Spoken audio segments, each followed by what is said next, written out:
Invité a Rita a que diera este seminario. Esperen que me apareció algo acá. Que está grabando. Está grabando. Sí.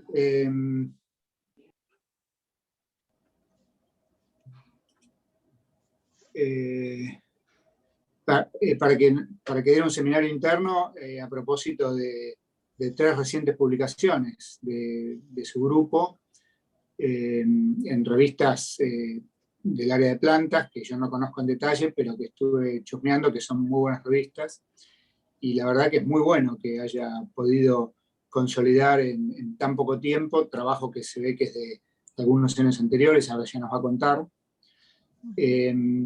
Y bueno, se dio la casualidad, porque la verdad que es una casualidad, que bueno, que Rita es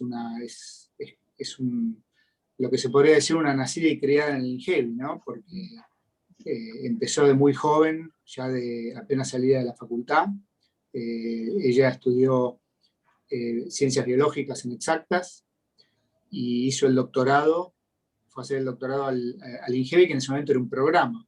Ahora después Rita me va a corregir y ampliar estas cosas que yo estoy diciendo, algunas de las cuales yo no las conocía.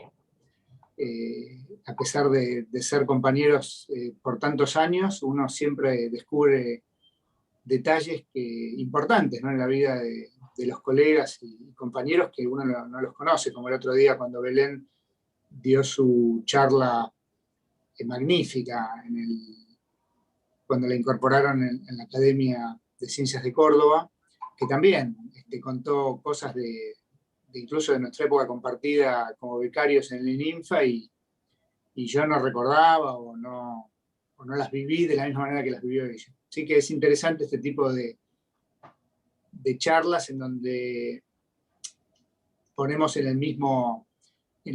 misma charla conceptos científicos, las cosas que estamos haciendo, las cosas que queremos hacer, con una perspectiva histórica, ¿no? Que creo que es muy útil para todos, no solamente para los jóvenes. Y bueno, entonces Rita entra al INGEVI, que era un programa, creo que en el año 83, y empieza a hacer su doctorado con María Teresa.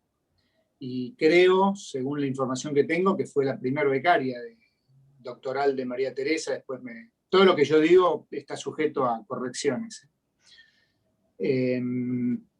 Y bueno, y ahí se puso a trabajar en, digamos, señalización en Trypanosoma cruzi, fosfodiesterasas, quinasas. Y después, bueno, cuando tuvo su doctorado, después de terminar su doctorado, más o menos en el año, creo que fue en el 88, se va a Francia, al laboratorio de Michel Veron, a hacer una especialización de más o menos un año, y vuelve al INGEVI también. O sea, después de estar en París, vuelve al INGEVI y de alguna manera se reincorpora al laboratorio de María Teresa, pero ya como una postdoc, ¿no? Y ahí ella nos va a contar bien, porque a mí se me escapa un poco, pero se produce una especie de transición de organismo modelo, de organismo de estudio, en donde de pasar de trabajar con el Trypanosoma cruzi pasa a trabajar con plantas.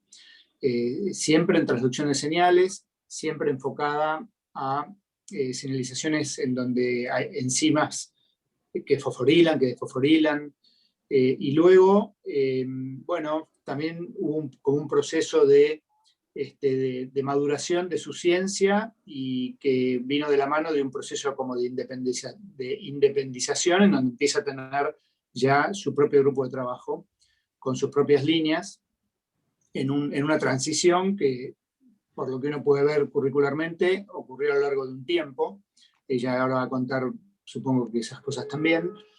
Y luego se hace, digamos, fuerte en estas quinasas dependientes de calcio, digamos que su actividad varía mucho con la concentración local de calcio.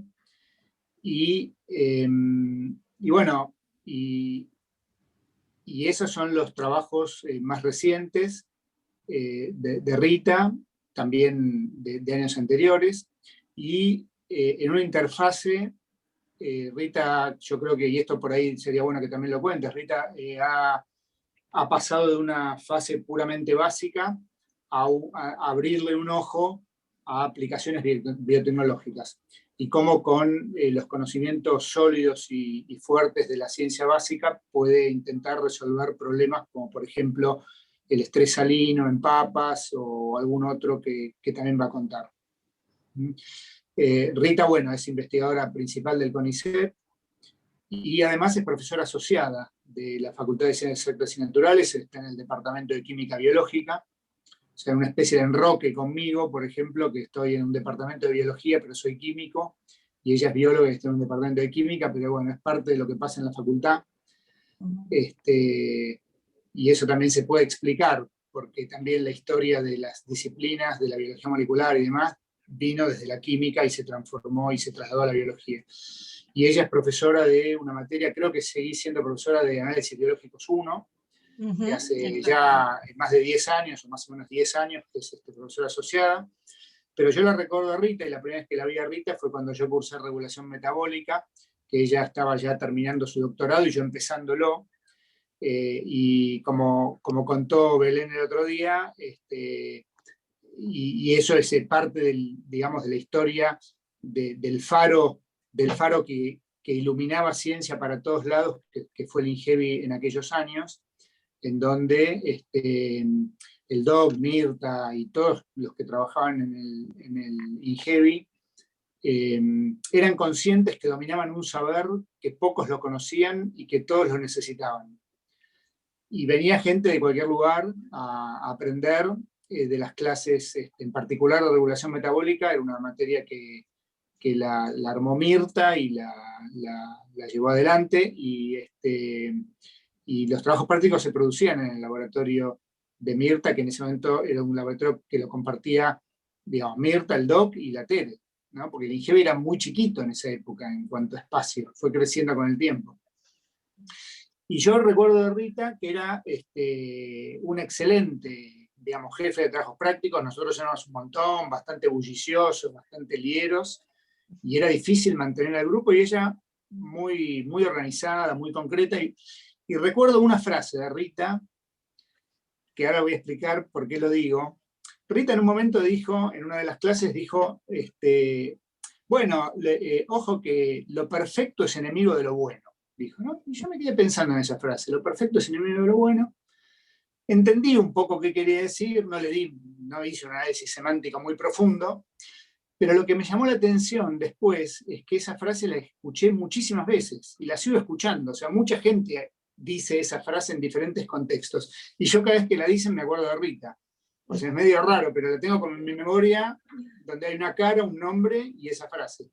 Y es una frase que, de tanto escucharla, empecé de alguna manera a criticarla en el buen sentido de la palabra. Y después me di cuenta que la verdad que yo no estoy de acuerdo con que lo perfecto sea enemigo de lo bueno. O sea, entiendo que, no voy a hablar ahora del tema, pero es un tema muy interesante, qué es la perfección, qué es lo bueno, si hay algo en el medio, a dónde uno debe tender con las cosas. Pero tengo muy buenos recuerdos de aquella materia, aprendí un montón, tanto en la parte teórica como en la parte práctica. Y bueno, llegamos digamos, a compartir con Rita muchos años de compañeros en el instituto. Y bueno, y otro rasgo que es muy, muy importante de Rita en la función docente dentro del INGEBI es que ella se hizo cargo y tomó la responsabilidad, junto después con Guillermo Alonso, de la materia de posgrado de seminarios de ingeniería genética, que sigue siendo hoy la única materia que se da en el INGEBI, porque las otras fueron hacia la facultad, ¿no? Tanto ingeniería genética como regulación metabólica, y creo que regulación metabólica, como era antes, ya no se da más. Creo que pero bueno, pero lo que se llamaba regulación metabólica hoy se entiende más como transducción de señales, y el laboratorio de Rita se llama transducción de señales en plantas. Y a mí me interesa particularmente, y se lo hice saber, que más allá de contarnos sus resultados actuales, que por supuesto también me interesan y nos van a interesar a todos, ella fue testigo de cómo fue cambiando la disciplina de traducción de señales en los últimos 30 años, ¿no? Desde que ella empezó muy jovencita, y ahora que ya es una investigadora consagrada, pero que puede ver esos cambios. Así que bueno, Rita, gracias por haber aceptado dar el seminario, y bueno, te tocan nada más y nada menos que 35 años de historia, un poco más también. Perfecto. Bueno, perdón. Ahí está. Quería borrar, ¿cómo se llama esto? No les voy a ver las caras porque si no la barra de herramientas me impide ver la presentación.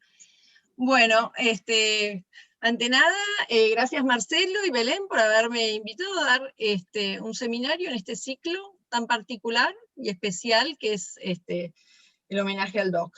Y yo un poco lo que les quería, cuando Marcelo me dice, primero iba a hacer una semblanza muy breve del DOC, después me dice, bueno, expandite, contate un poco más, así que bueno, espero no excederme, y también les agradezco a ustedes por darme su tiempo para escucharme, ¿no?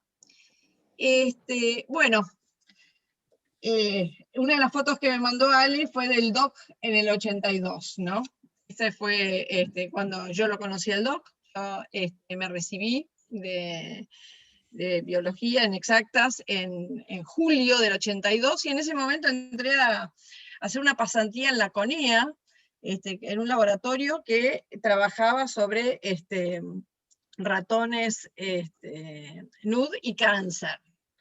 Experiencia que me decidió no trabajar más en ratones, digamos, me parecían tan feos, pobres, pero bueno, más allá de eso, en esos meses que estaba, uno siempre escucha a los becarios que están antes, y me dicen, no, acá para un doctorado no vas a terminar nunca, anda a averiguar, y yo ni siquiera sabía lo que era el CONICET en ese momento, una particularidad mía, ¿no? Que de no enterarme de algunas cosas que pueden ser quizás obvias, pero en ese momento no sabía. Y entonces dije, a ver, el CONICET, me fui al CONICET, me dicen, el doctor Torres está iniciando un programa, ¿por qué no va a hablar con él? Entonces me fui a hablar con el doc. Y llevé lo único que tenía, mi libreta de notas, ¿no? De universitaria. Y me acuerdo que el doc lo primero que me dice, ¿qué le pasó en análisis biológico? Que era una materia que había yo tenido que dar de vuelta al final.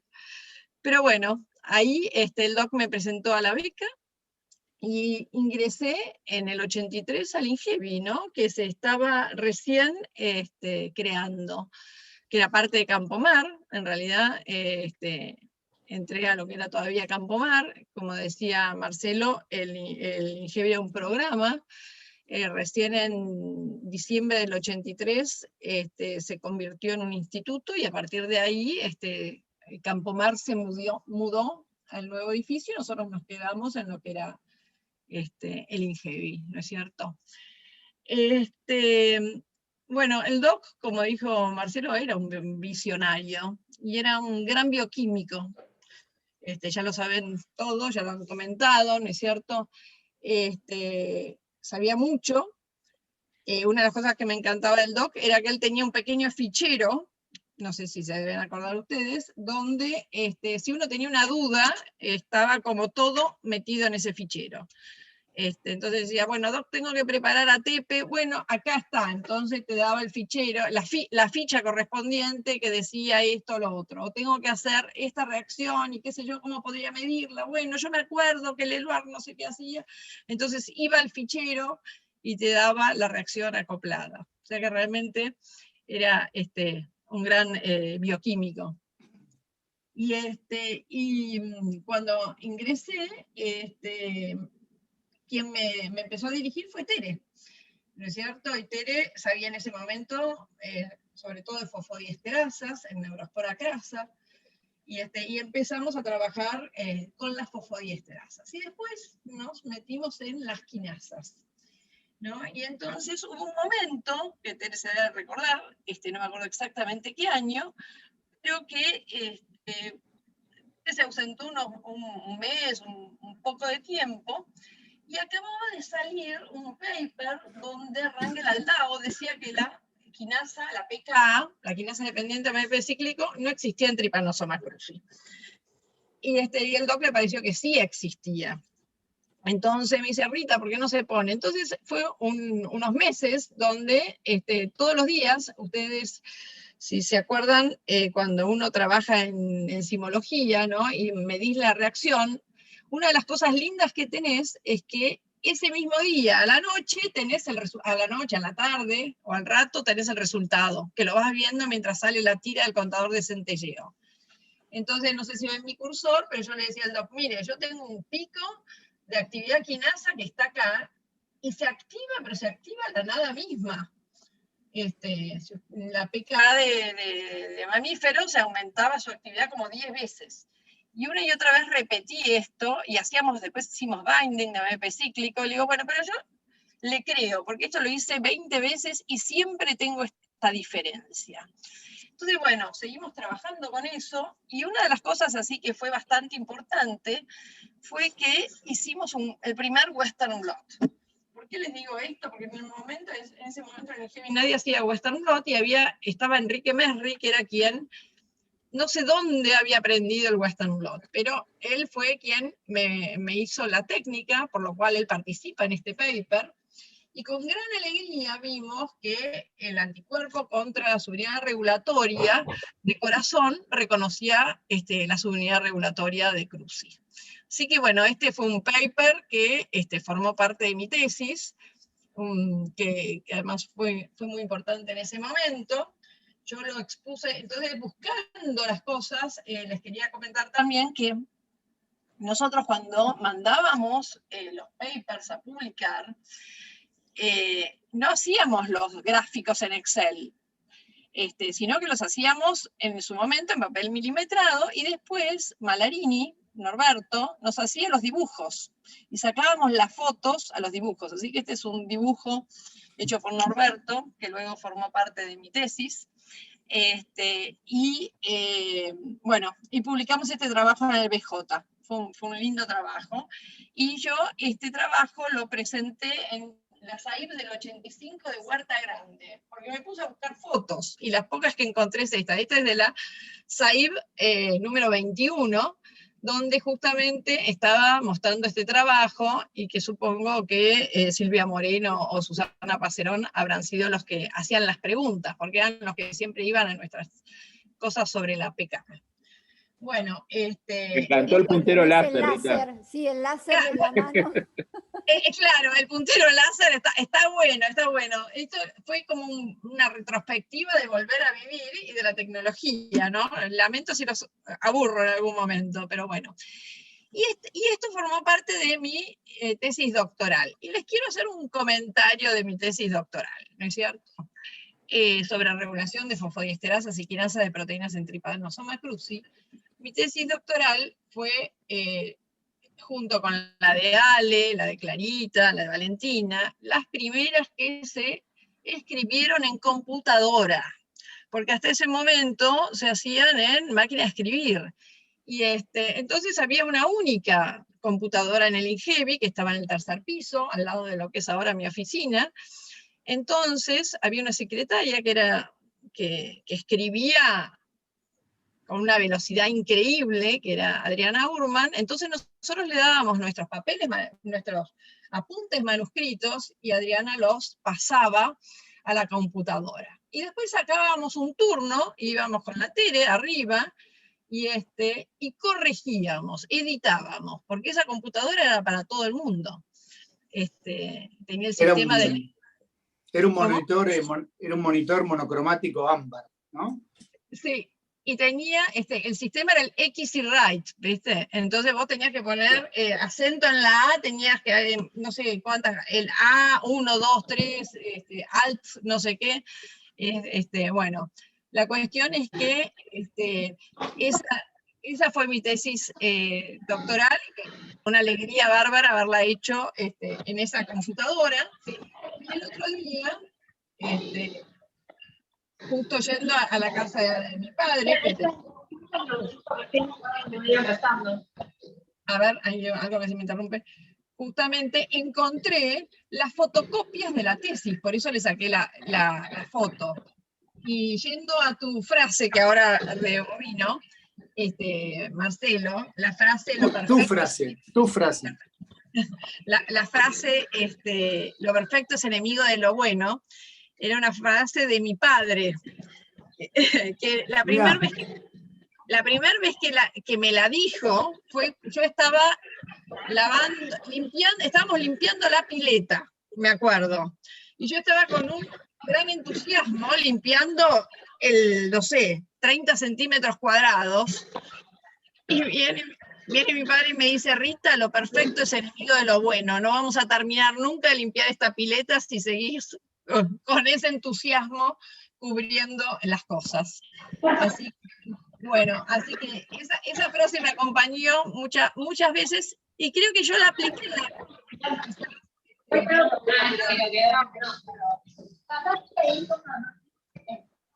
Perdón, no sé si me escuchan o no. Sí, pero creo que es Diana. Diana, tenés prendido el micrófono y estás haciendo interferencia. Buenísimo. Bueno. Silvia me parece que también, ¿no? Silvia Longue también. Sí. Perdón, No sé ¿también? Ay, sí, perdón. Ahí está. Bueno, vuelvo. No sé si escucharon, pero bueno, esa vez yo tendría 14 años cuando me dijeron eso. Y bueno, sí, lo aplico. Esta frase es de Voltaire, no es de tu padre. Sí, no es de mi padre. Yo la recibí de mi padre, lo que es como tantas cosas que cada uno lo va recibiendo, ¿no? Pero los viejos, ¿saben quién decía mucho esa frase? Y yo la aprendí con él en La Plata. Gabriel Faberúquez.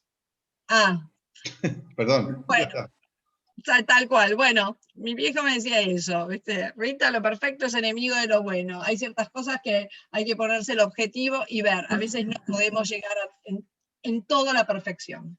Entonces yo lo apliqué desde ese lado. Pero bueno, podemos tener un debate filosófico en otro momento. Y bueno, y mirando las fotocopias de mi tesis, que fue este fin de semana, justamente, encontré la frase en los agradecimientos. Y obviamente le agradecí a la Tere por su guía y el apoyo permanente brindado, y al doctor Héctor Torres por su confianza y orientación, digamos, porque confió y me presentó a esa beca, la verdad, y se lo agradezco mucho. Bueno, ¿qué otra cosa les quería comentar ahí? A veces tengo un apuntador porque no me quiero olvidar de algunas cosas, de agradecer. Y estas son las fotos que esta mañana encontré. Bueno, yo entré en el 83, esta es una foto del 83 cuando todavía estábamos con Campomar, de hecho mucha de la gente es Campomar, Parodi. Acá está Ricky Atar, que después nos va a dar una charla, Carminati. Y esta es una foto que me mandó hoy Ale, que fue de su despedida. Esto es del año 88, cuando acabábamos de terminar nuestra tesis doctoral, y hacían la despedida para Ale, Alejandra Mandel, Valentina Carricarte y Goodman, que no me acuerdo el nombre de Goodman porque siempre decíamos Goodman, que fue, creo que el primer becario de Alberto acá en el INGEVI. Acá están Roberto Mandarini, Tito Contreras, acá están Mirta y el Jude. Y Eric Grotewald, que por ejemplo nos va a venir a dar un seminario, acá está ya un joven Jorge Muschietti, bueno, un montón de gente. ¿Qué es lo que me gustó de esta foto? Algo que yo que al verla me hizo recordar cómo era la biblioteca. La biblioteca del INGEVI teníamos este enorme pizarrón, y fíjense que acá, ¿quiénes éramos? Éramos los integrantes del INGEVI. Acá estaba escrito en el, ¿cómo se llama? En el pizarrón, quiénes eran los integrantes y cómo íbamos dando los seminarios por orden alfabético. Entonces ese día que se iban, Goodman, Mandel y Carricarte, borraron sus nombres, digamos. La idea era que borraban sus nombres porque se iban y teníamos acá la lista de lo que eran los participantes del INGEVI. Y otra cosa que me causó gracia, me acordaba, era el retroproyector. Lo que dábamos era con las filminas. Bueno, esto parece un volver a vivir, pero me llamó mucho la atención. ¿Ese es Javier Cáceres? Ese es Javier Cáceres con Ale. Esto es al año 88. Tenemos varias de esas. Acá me mandó, mira Mirta, una foto de Mirta con Ale en ese momento. Muy joven, pero igual como dice Belén, Mirta se mantiene siempre igual, así que, pero bueno, la juventud. Y esto fue un tiempito después, en otra despedida, no sé si de Andrés Muro, o de quién, o de un fin de curso, ¿no es cierto? Acá lo tenemos al Doc, acá está Mirta de vuelta, acá atrás está la... Ahora fíjense que acá ya me parece, no estoy segura si ya había una pantalla o algo así en ese momento. Y acá, para no ser solo nostálgica y decir, bueno, mi época también es esta época, ¿no es cierto? No solo ahí. Esta es una foto más reciente, el 2015, cuando Euge armó un curso en el INGEVI. O sea que la biblioteca del INGEVI siempre nos ha acompañado en lo que fue festejos, despedidas, cursos, seminarios, y bueno, y esperemos en algún momento volver a tenerla, ¿no? Y a habitarla y compartirla. Ahora bien, yo, esto que es simplemente, bueno, yo lo que quería comentarles es que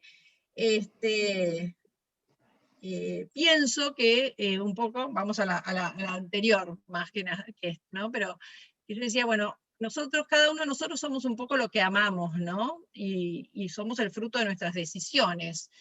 Y creo que el Doc realmente amó el INGEVI, así que es muy difícil separar el INGEVI de la figura del Doc, ¿no es cierto? Y el INGEVI inicial fue una pequeña familia, quizás mucho más chiquito y reducido. Es verdad, siempre había medialunas. Mirta siempre comía el 5' de la medialuna y nos dejaba para que el resto engordemos. También había un espíritu muy entusiasta, estábamos hasta muy tarde, joven entusiasta. Y por otro lado, también de compartir, algo que persiste hasta ahora, ¿no? Esa cuestión de tener un droguero común, equipos a disposición, que nos parecía que era lo lógico, pero no era necesariamente igual en todos lados. Así que bueno, eso es algo que creo que fue una especie de marca del INGEVI, ¿no?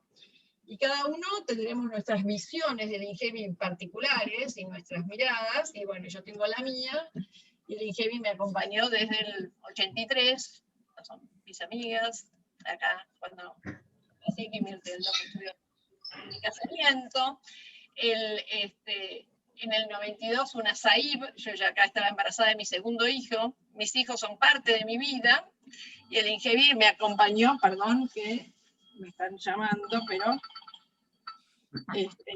me acompañó a lo largo de mi vida, y de alguna forma, esto es la década de entre el 90 y el 2000, yo tuve mis 4 hijos, pero después, obviamente uno sigue avanzando y es un logro personal y también es un fruto de una decisión.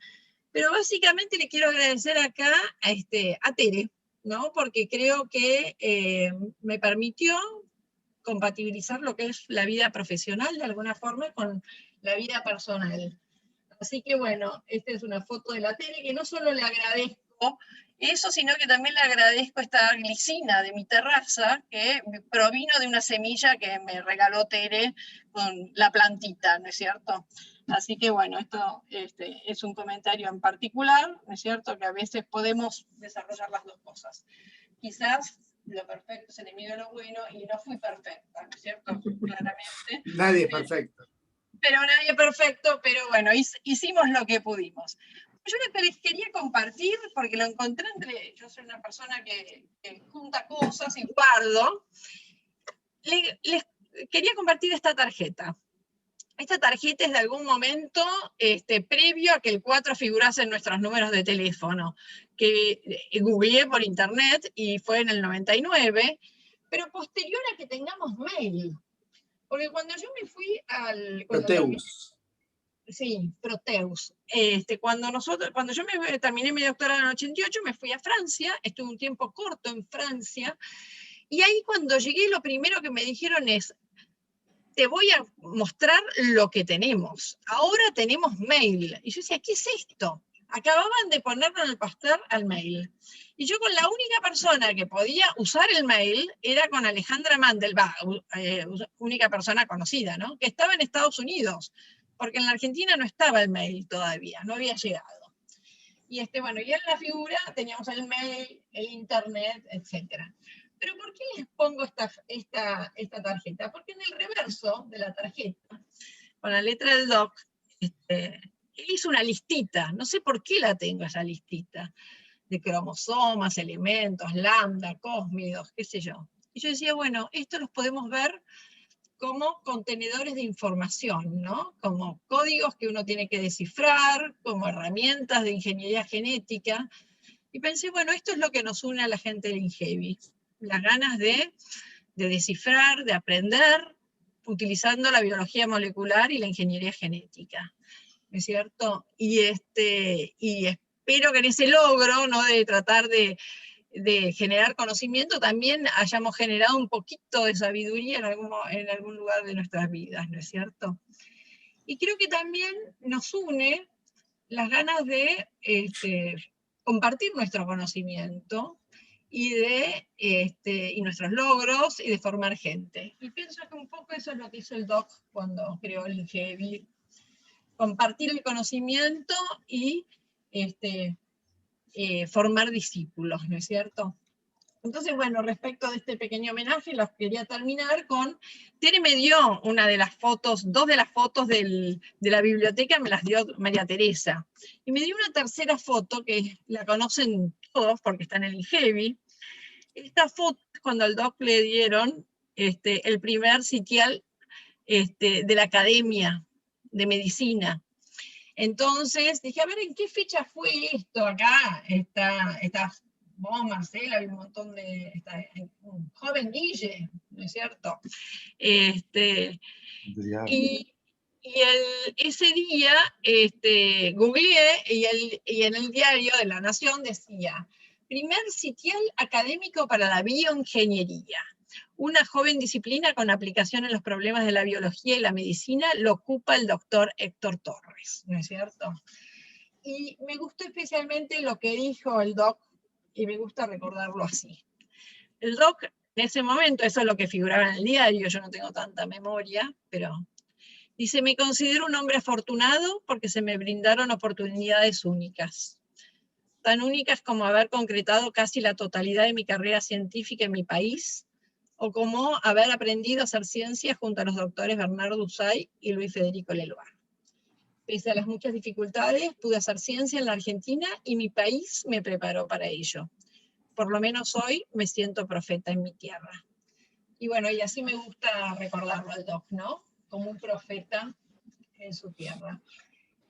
Bueno, y ahí tengo en esa foto, tengo una copa, y acá tengo otra, así que hago un brindis por el doc. Y ahora, nada, les empiezo con mi seminario, si les parece. Bueno, el seminario, el título es un poco Implicancias de las CDPKs frente al estrés salino solanum tuberosum, nuevas propuestas biotecnológicas. Como dijo Marcelo, yo empecé a trabajar en quinasas hace, en el 86, 85, 84, no me acuerdo en qué momento, y sí, fosfodiesterasa, y ahí las quinasas. Y trabajé toda la vida en transducción de señales, y siempre fue una parte que me apasionó y me gustó muchísimo. Y cuando yo volví de Francia, me acababa de salir la entrada a carrera, digamos, volví para octubre del del 89, y en julio del 90 ingresé a la carrera. Y ahí, en ese momento, yo estaba, trabajé en Francia, yo en realidad fui a hacer quería hacer un screening funcional para tratar de clonar la PKA. Y ellos tenían un método que habían hecho a través de un screening en una library de expresión, hacían como un binding de AMP cíclico y podían, ¿cómo se llama?, tomar distintos clones. Esa es la idea, ¿no? Que tenían una cosa funcional. Yo dije, bueno, ideal. Mariano Levin tenía en ese momento una biblioteca que acababan de hacer de Fagolambda, y me llevé la biblioteca. No pude, la biblioteca no funcionaba, tenía muy chiquitos eran los fragmentos que tenía, pero al mismo tiempo trabajé en unas NDPKs, nucleósidos disfosfato-quinasas, ¿no es cierto? O sea que cuando yo recién llegué, me puse a terminar eso que había hecho afuera, obviamente con más tiempo y todo, pero para terminar ese trabajo. Y Alejandro Mendagarri nos propuso ¿por qué no trabajaba? Que a él le parecía que era interesante qué es lo que desencadenaba la morfogénesis del tubérculo en la planta de papa. Entonces Tere me dice, si vos te querés meter en eso, digo, dale, a mí las plantas me gustan, yo me meto en eso. ¿Y qué es lo que sabía yo? Yo sabía transducción de señales, sabía sobre quinasas, sabía sobre calcio. El calcio es el segundo mensajero en plantas, y ahí inicié mi trabajo en papa y en ¿cómo se llama? Las CDPKs en particular, ¿no es cierto? Entonces, espera, ¿qué pasa que no? Esto no avanza, un segundo. A ver si ya. Entonces les voy a dar un poquito lo que a veces decimos los que ponemos en nuestros subsidios, los que trabajamos en plantas, ¿no? La población del mundo crece, ¿no es cierto? Crece, y cuando uno ve, si en el 1700 éramos 600 millones de habitantes, en 1928 éramos 2, y fíjense, la velocidad de crecimiento tuvo su pico en el rate, digamos, de cambio, la tasa de cambio poblacional en el 68, con un 2,1%, y si bien se ha reducido casi a la mitad, seguimos aumentando vertiginosamente, ¿no es cierto? De hecho, hay una especie de World Omicron donde vos te metés, yo me metí el otro día a las 3 de la tarde del 24 de junio, y te va tirando lo que es la población mundial, el número de nacimientos, el número de muertes, y parecen esos relojes que se ponían en su momento, cuántos segundos faltan para el año 2000 o cosas por el estilo. Bueno, más o menos es así como se incrementa la población mundial. Entonces esto lleva al tema de que, bueno, vamos en 2019 y dentro de 30 años vamos a tener 2.000 millones más de habitantes en este mundo. Más allá de que esto es una proyección que más o menos se está cumpliendo, ¿no?, de Naciones Unidas, uno de los temas es, bueno, habría que ver cómo se alimenta esa población mundial. Obviamente, mucho de esto pasa por la distribución y no tanto la producción, pero es claro que hay un tema de que tiene que ser más competitivo los cultivos. Y si ustedes se meten en la World in Data, nosotros tenemos de la superficie terrestre, solo el 29% es tierra, de eso el 71% es tierra que es habitable, ¿no? Y de ese 71, el 50% se dedica a la agricultura. Pero de ese 50% que se dedica a la agricultura, solamente el 23% se dedica a cultivos. El resto está en realidad asociado a pasturas y al mantenimiento de animales y todo lo que sea carne, lácteos, etc. O sea que en realidad hay 11 millones de kilómetros cuadrados en el mundo que se dedican a cultivos.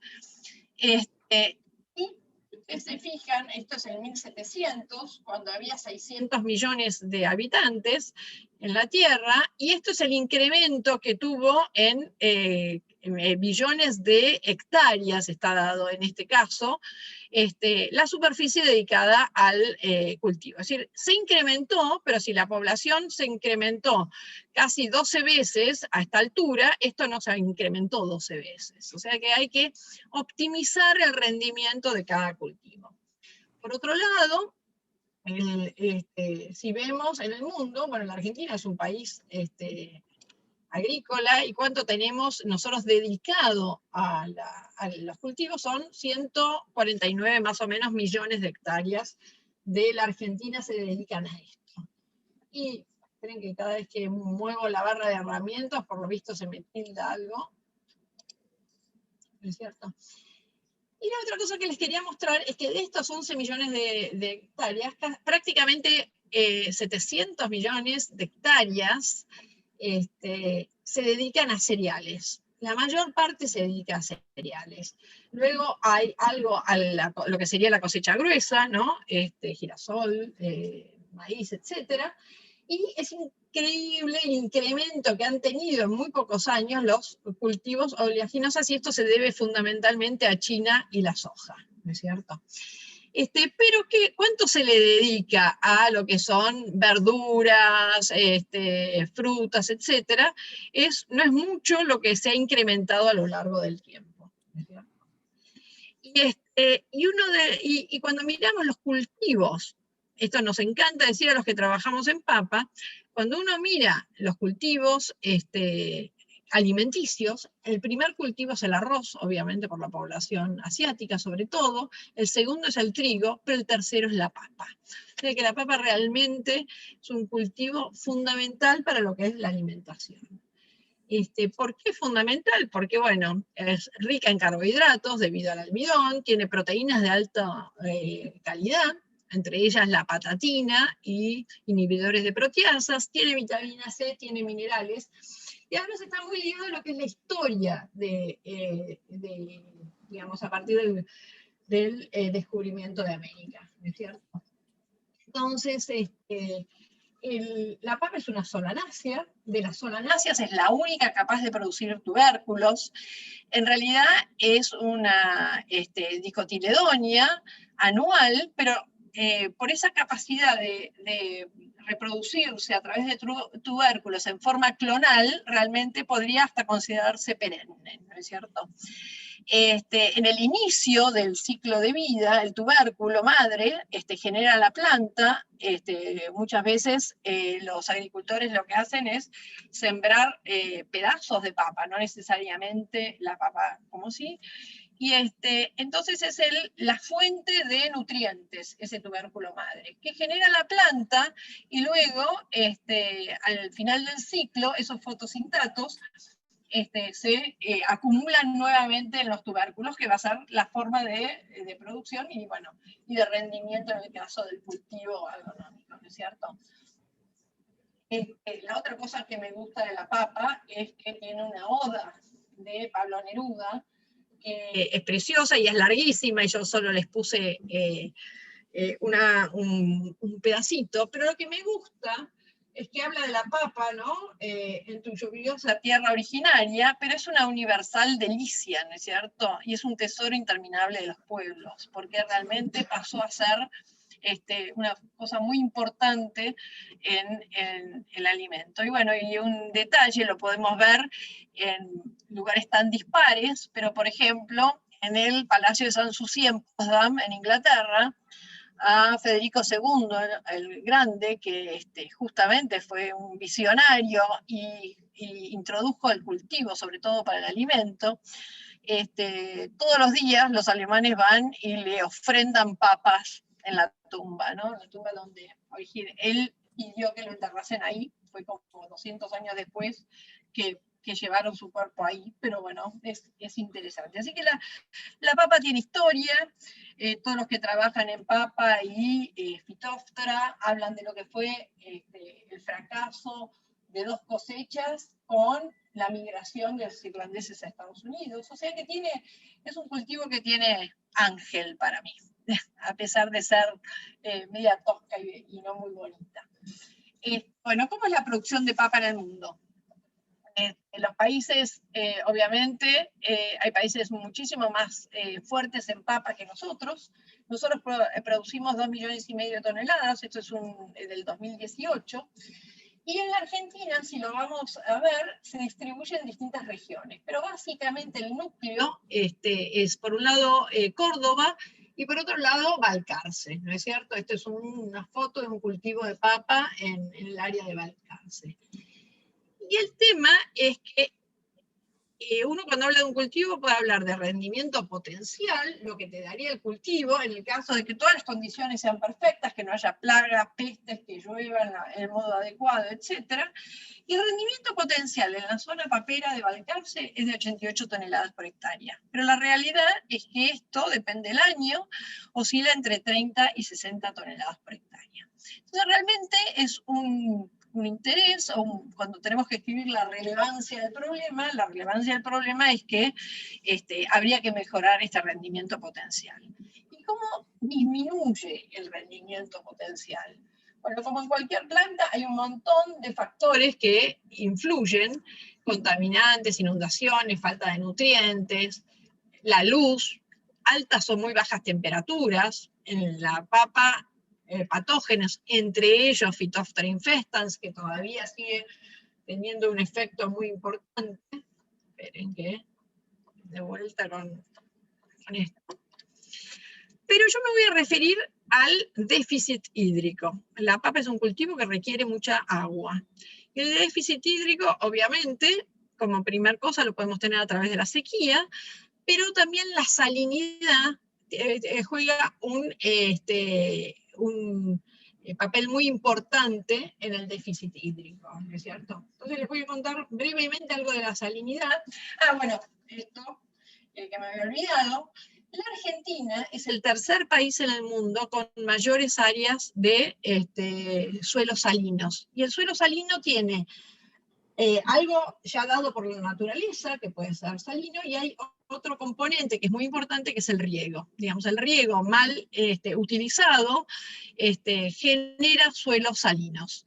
Y los suelos salinos lo que hacen es estresan a las plantas a diferentes niveles, pero fundamentalmente lo que le dan es que el potencial osmótico del suelo empieza a ser muy alto, con lo cual cada vez la planta tiene que tomar más energía para poder sacar agua, ¿no es cierto?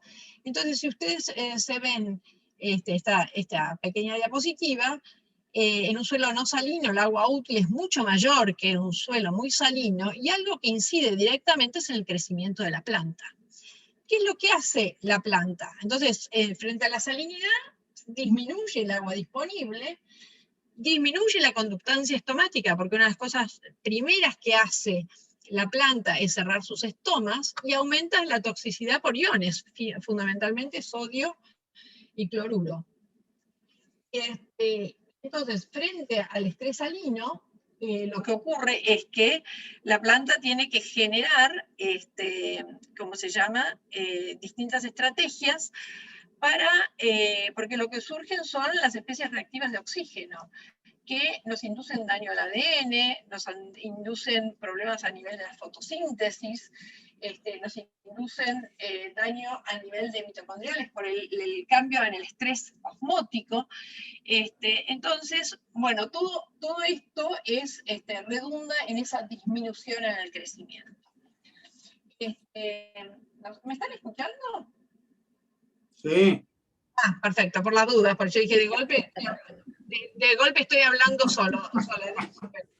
Entonces, bueno, entonces nosotros lo que hicimos es en nuestro invernadero tratar de ver, de poner a punto qué le pasaba a la papa con la sal, más allá de que ya sabe, hay muchos trabajos al respecto. Entonces lo que hicimos fue plantar tubérculos y aplicarle estrés salino cuando dejábamos una especie, un poquito de tiempo hasta que iniciara la planta, y ahí le aplicamos el estrés. Teníamos las condiciones de control, que la regábamos con agua, con 50 o 150 milimolar. Al día 20... Lo que no está pasando, Rita, seguimos viendo qué factores afectan el rendimiento. No sé si A ver, párate un minutito. A lo No mejor, está... Eso sí. Párate un minutito. Sí, porque dice, está en pausa Está en pausa, volverlo a tocar, a veces se queda en pausa la presentación. A ver. ¿Qué factores? O sea, que se quedaron en esta la diapositiva. Sí, estamos en esa. Estamos en qué factores afectan el rendimiento. A ver, ¿y qué puedo agarrar?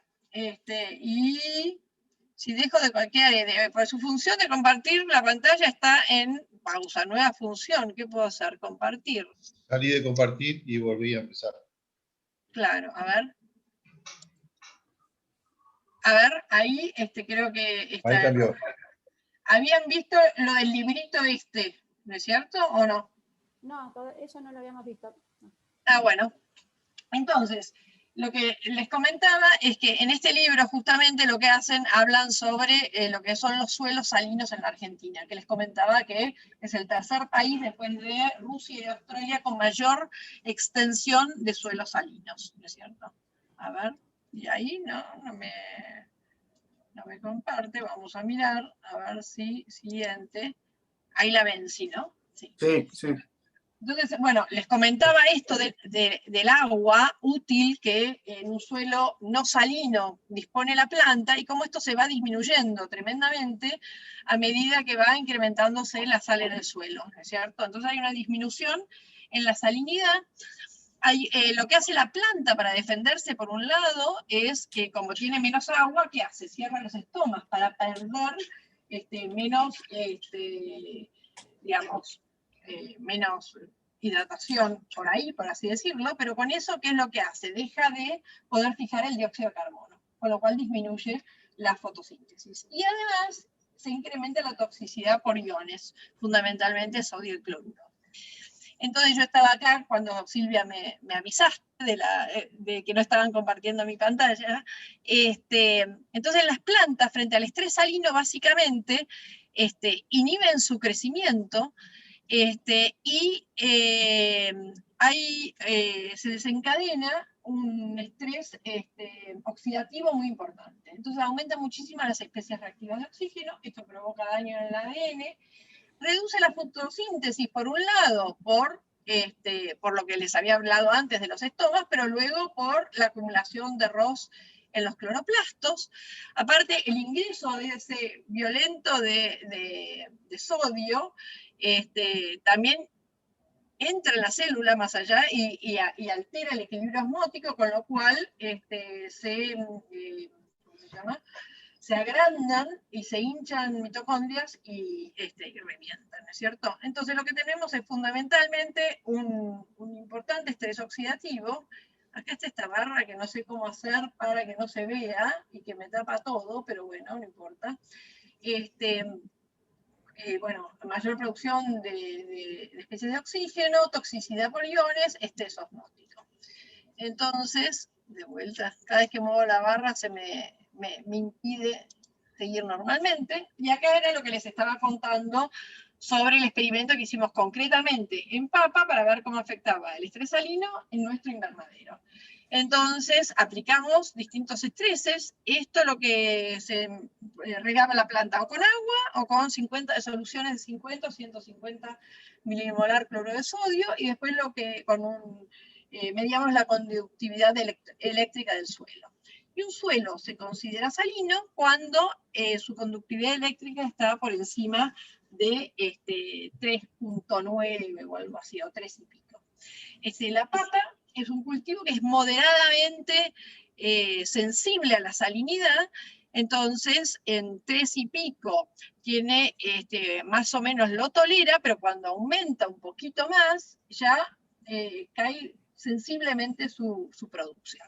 Entonces, si nosotros aplicamos el estrés salino desde el inicio, o en otro pool de plantas aplicamos el estrés salino al día 21, es decir, dejamos crecer 3 semanas las plantas y luego a un grupo le pusimos 150 milimolar de cloruro de sodio. Y el día 30 hicimos una cosecha parcial y toma de muestras, y lo que vimos determinamos parámetros biométricos, esto es claro, y es dependiente de la dosis, es dosis dependiente, pero de alguna forma, cuanto mayor es el estrés, más disminuye la raíz y el tallo, y en aquellas plantas donde se les aplicó recién al día 21, igual hubo una disminución importante en esas semanas, ¿no es cierto? Eso se tradujo también en cambios en biomasa, y también le hicimos determinaciones fotosintéticas. Vinieron con un equipo Lycor, que nos lo alquilamos por un día, y lo que determinamos es que no importa cuál era el estrés salino aplicado, ya sea 50, 150 o 150 a los 21 días, en todos ellos se empeoraban sensiblemente los parámetros fotosintéticos. Y esto tenía que ver fundamentalmente con la conductancia estomática, digamos, con el cierre de estomas.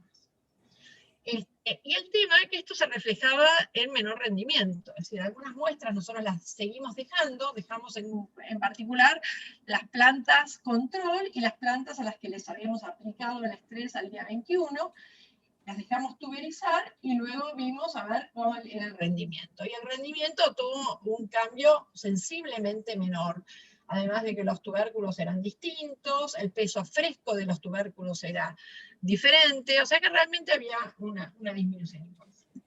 Ahora bien...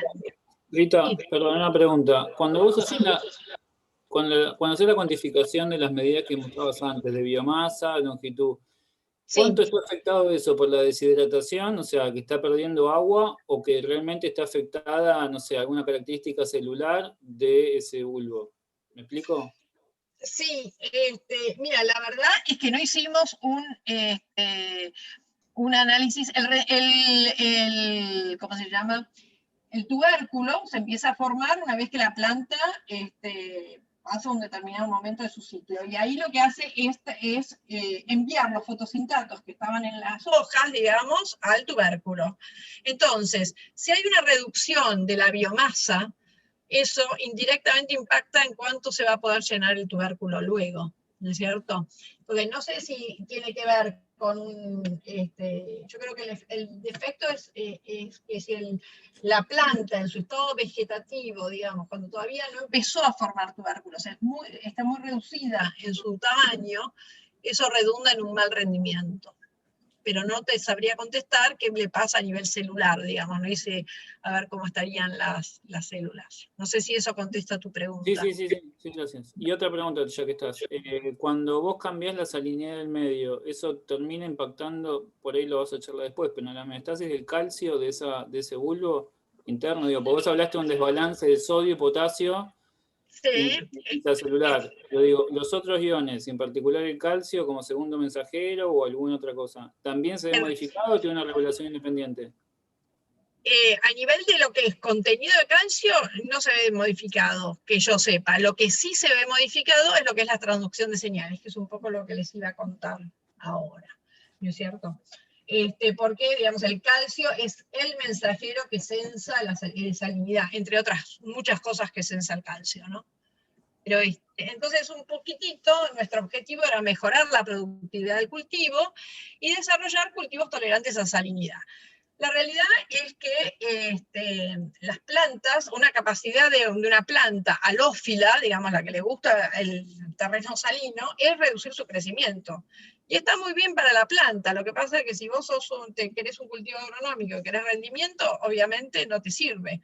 Entonces, la idea nuestra, era un poco decir, bueno, fenómeno, nosotros sabemos mucho de investigación básica y es lo que a mí me divierte fundamentalmente, pero a ver si esto pueda de alguna forma aplicarse a algo, ¿no? Entonces, un poco, ¿qué es lo que hace una planta? Cualquiera sea ella, la mayoría de las cosas están hechas o en tomate también, o sobre todo en Arabidopsis. Entonces, ¿qué hace una planta cuando está frente a un suelo salino? Por un lado, una opción es tratar de excluir los iones, es decir, disminuir la cantidad de iones sodio que ingresen a la planta. Y esto lo hace a través de distintos, ¿cómo se llama?, transportadores. Por otro lado, la otra cosa que hace es fenómeno. El sodio que entró lo voy a compartimentalizar. Y lo que tiene la planta es la vacuola. Entonces lo que hace es compartimentalizar el sodio S, incluirlo en la vacuola.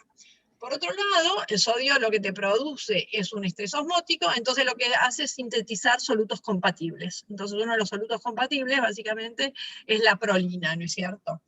Y por otro lado, hay distintas cosas de sensado y señalización. Entonces, lo vamos a poner sería prevenir o reducir la entrada de sodio, compartimentalización vacuolar del sodio, la síntesis de osmolitos, aumentar sus sistemas antioxidantes y generar cambios transcripcionales. Hay una enorme batería de genes que se alteran frente al estrés salino.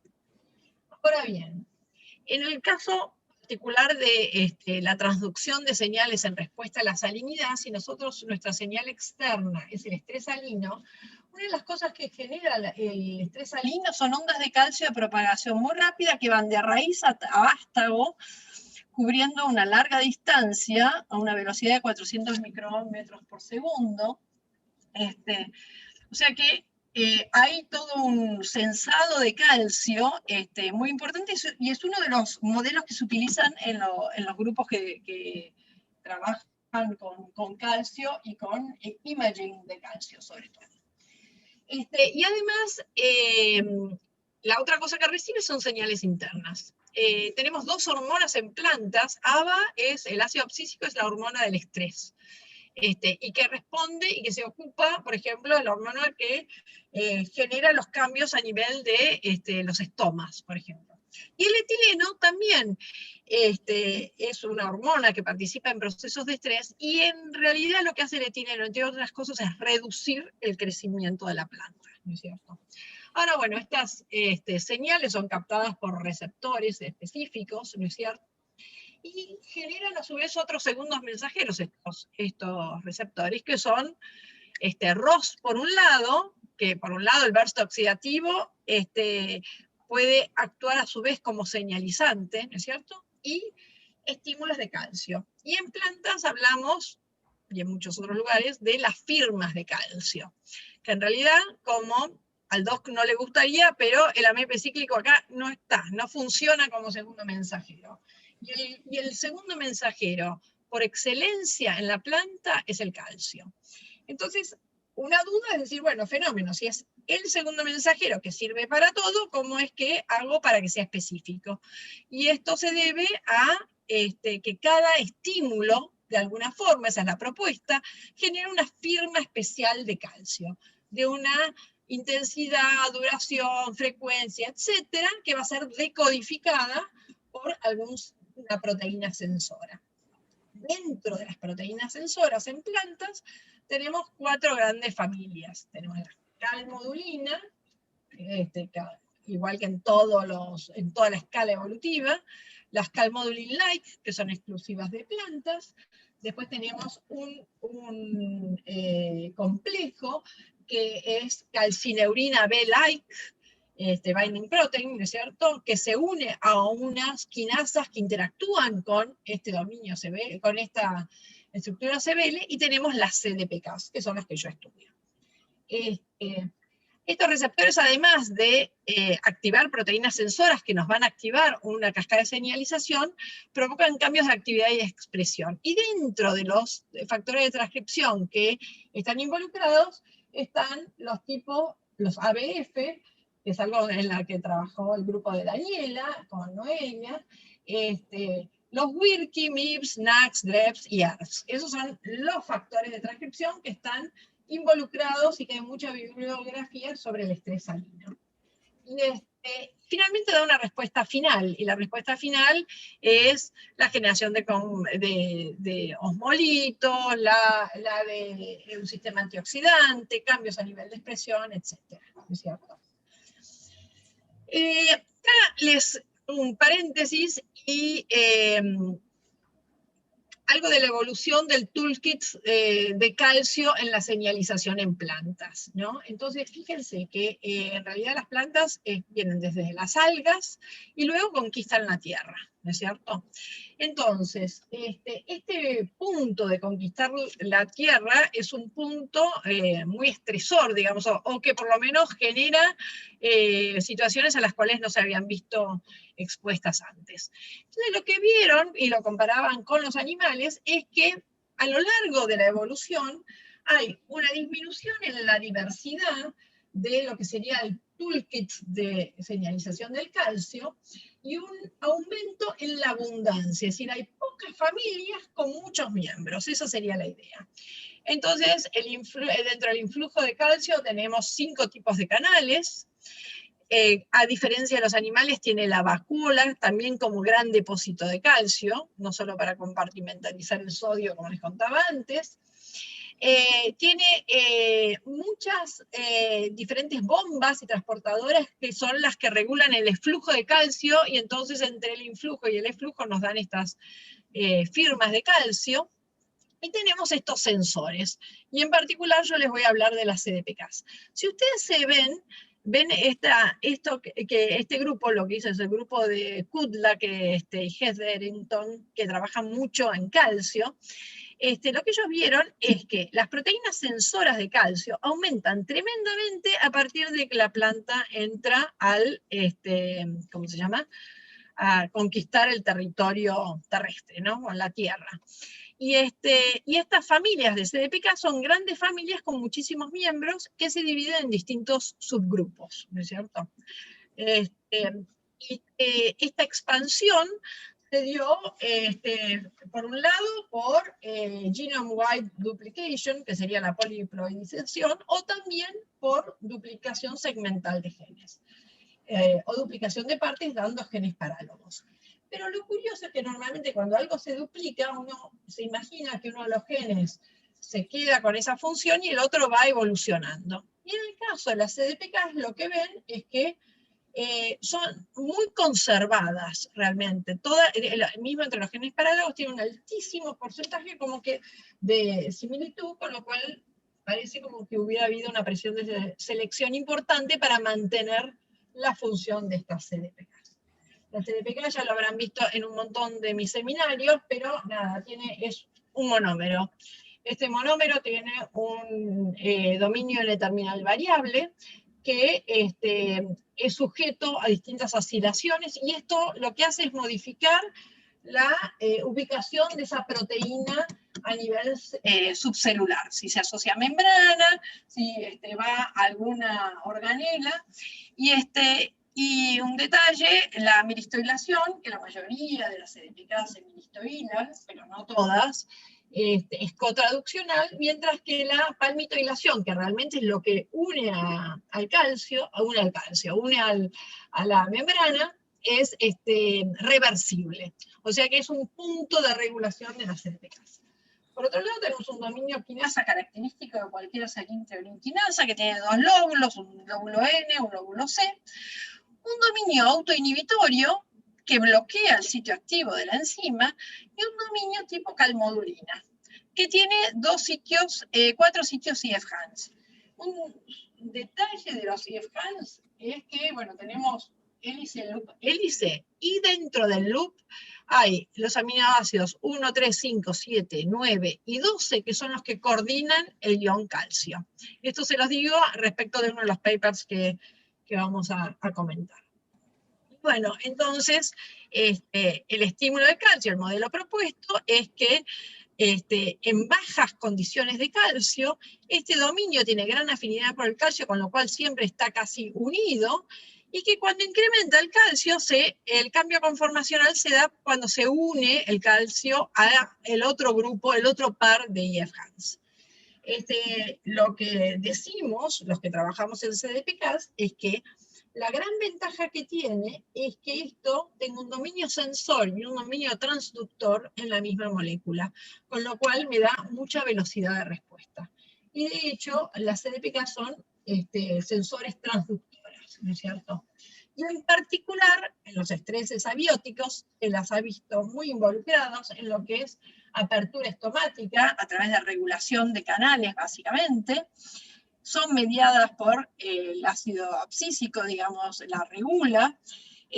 También funcionan en lo que es activar genes antioxidantes como la catalasa. Y respecto de, esto es en los estomas y en una célula normal, la tolerancia básicamente tiene que ver con fosforilar factores de transcripción que luego van a dar cambios a nivel de, ¿cómo se llama? Transcripcionales. Y también están involucradas en la vía del etileno, porque la fosforilación de una de las enzimas que sintetiza etileno está mediada por CDPK.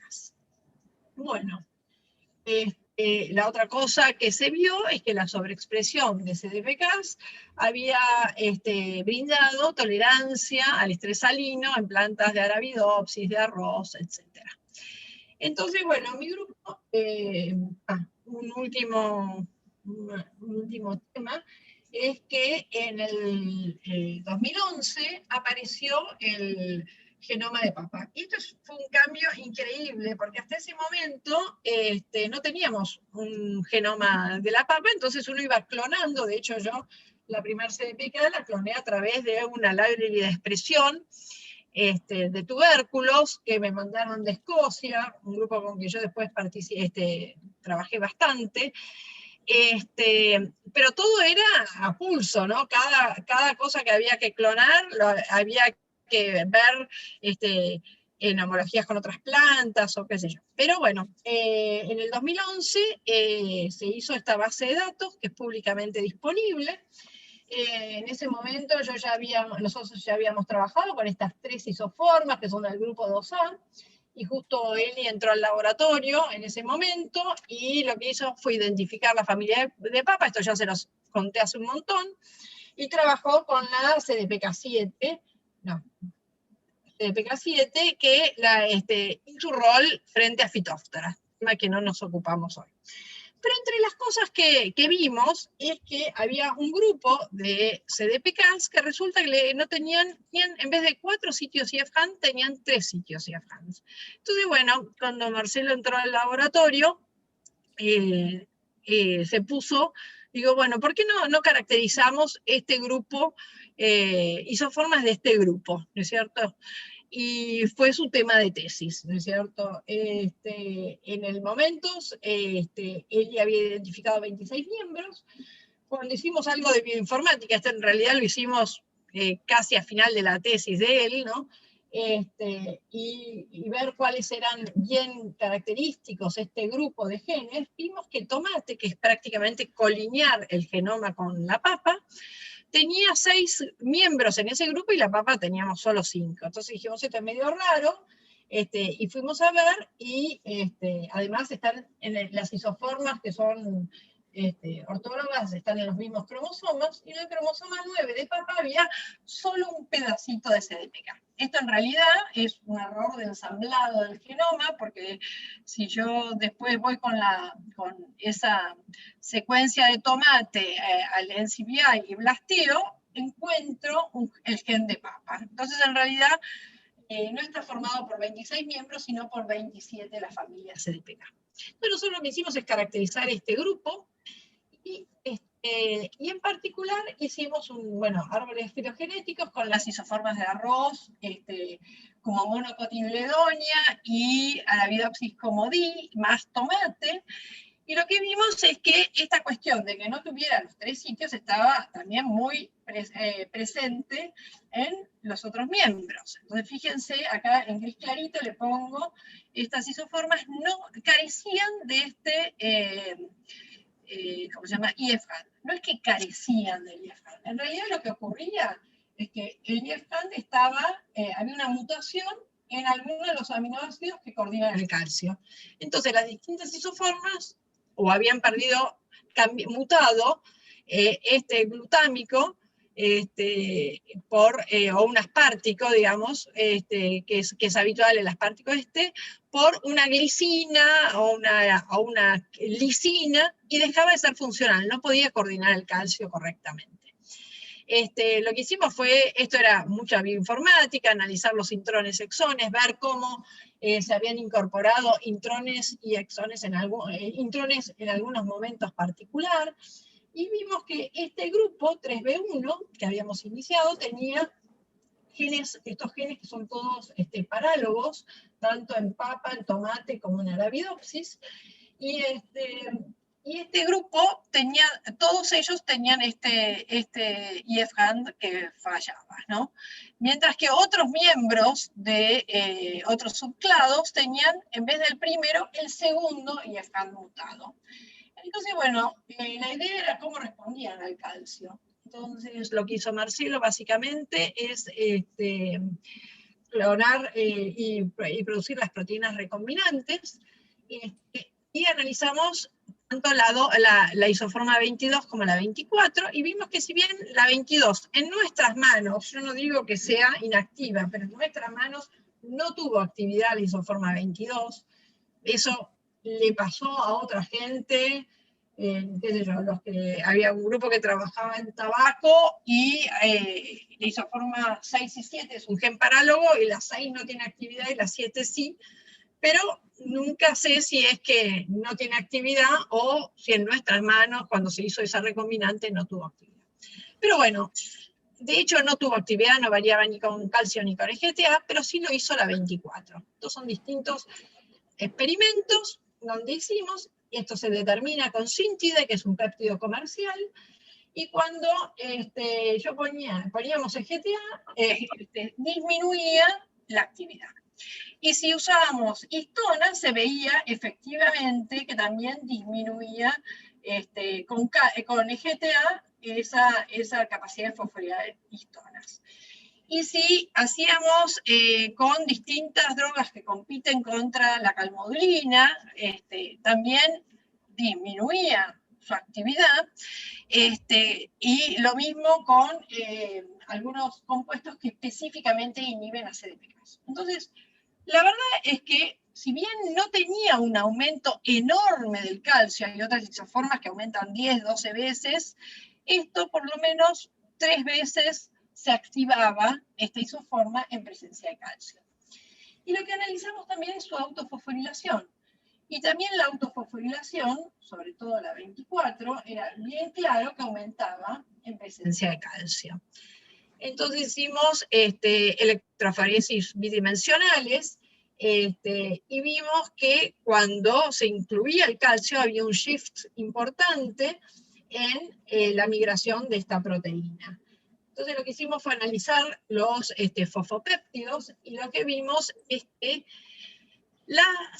tanto la 23 como la 24 se autofosforilaban en este dominio particular, que es el dominio autoinhibitorio, que es y esta característica era compartida con la isoforma CPK8 de la Arabidopsis, que pertenece al mismo grupo.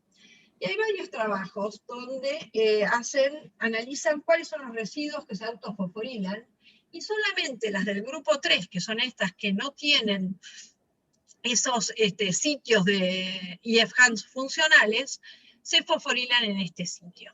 Así que nos pareció que posiblemente la fosforilación en este dominio autoinhibitorio podría tener algo que ver con la activación de la isoforma, y eso es lo que le brindaría de alguna forma mejorar su performance a pesar de no tener los 4 sitios funcionales.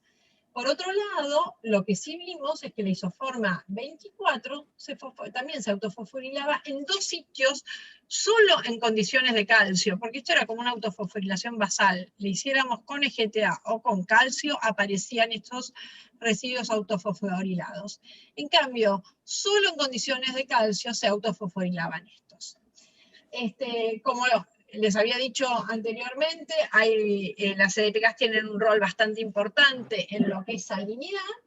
Entonces había un review donde decía todo lo que hacían las diferentes isoformas, y la 8 en particular activaba la catalasa. Entonces, todos estos son miembros del grupo 3 y todos tenían que ver algo con la salinidad. Entonces dijimos, bueno, veremos a ver si están implicadas en la respuesta a la sal. Se analizaron sus promotores.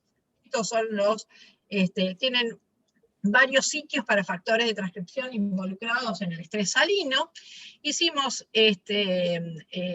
análisis plantas expuestas durante tiempos cortos a un estrés salino importante, o durante tiempos largos a un estrés salino menor, pero que afecta los parámetros biométricos de la planta.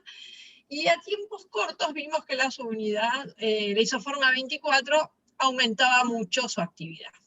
Ya empezaba, esto está relativizado a las plantas control, o sea que acá lo que veo es que aumenta alrededor de 3-4 veces a las 6 horas y de casi 15 veces más o menos a las 10 horas.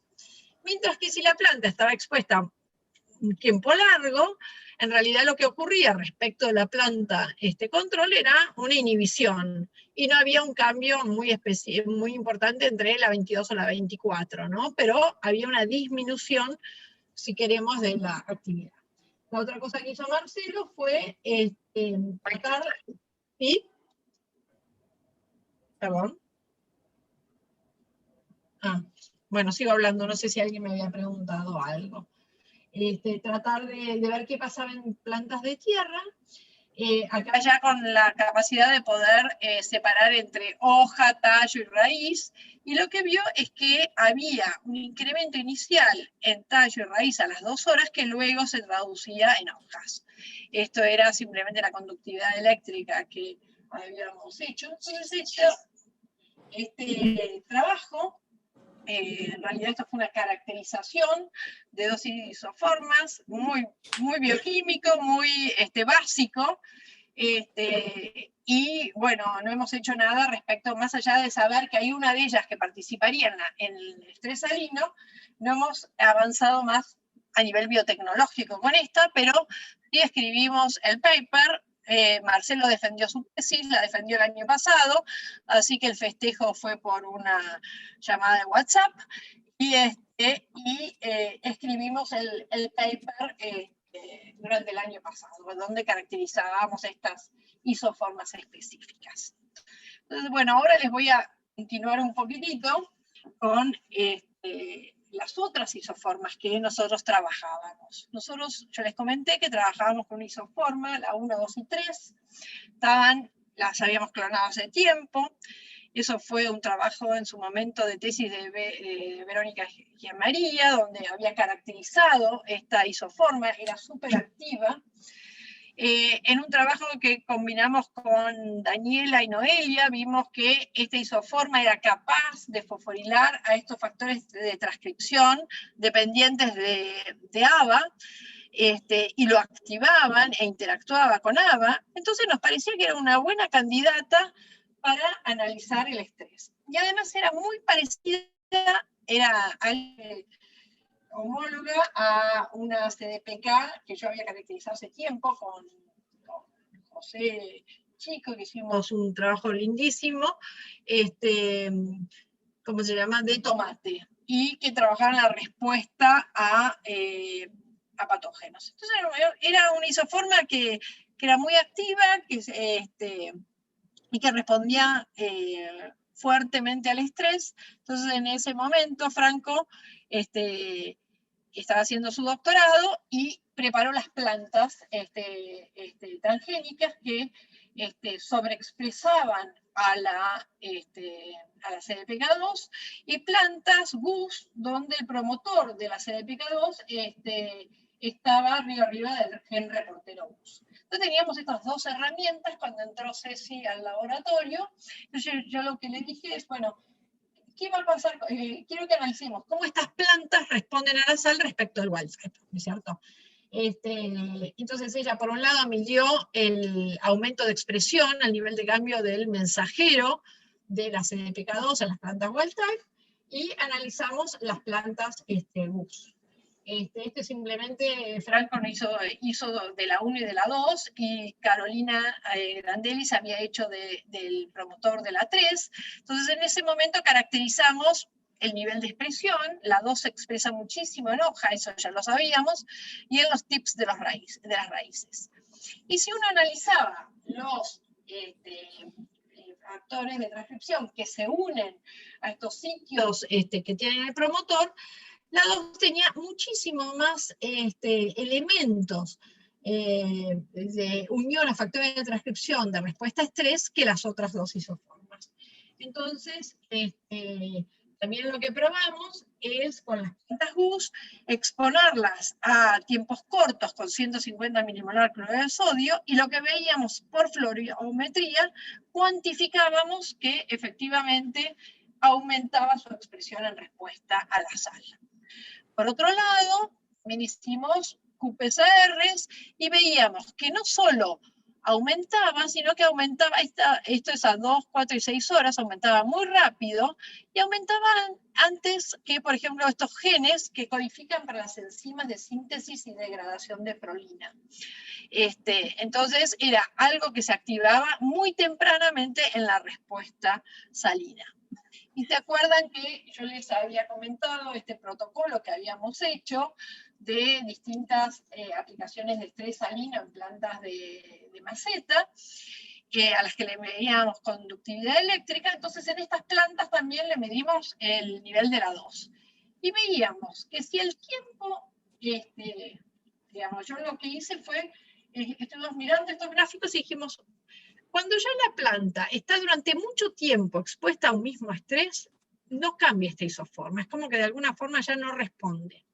Pero en esta situación de estas plantas que el día 21 se les aplica el estrés y empiezan a aumentar y todavía está en una especie de fase dinámica, ahí hay un aumento importante de la CDPK2. Entonces todo esto más o menos nos daba el pie como para pensar de que podría estar involucrada en esta respuesta.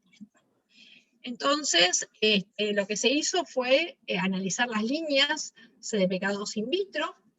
Efectivamente, acá lo que tenemos es las plantas wild type o las líneas 2B, 2D y 2E sobreexpresantes, expuestas o no en una condición control o frente al estrés salino.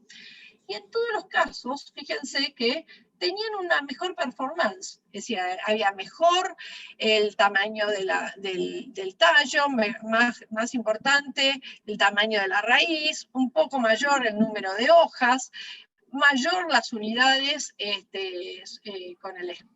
unidades SPAD, que lo que nos determina es contenido de clorofila, tenía menor contenido de peróxido, entonces, estas plantas, y mayor actividad de catalasa.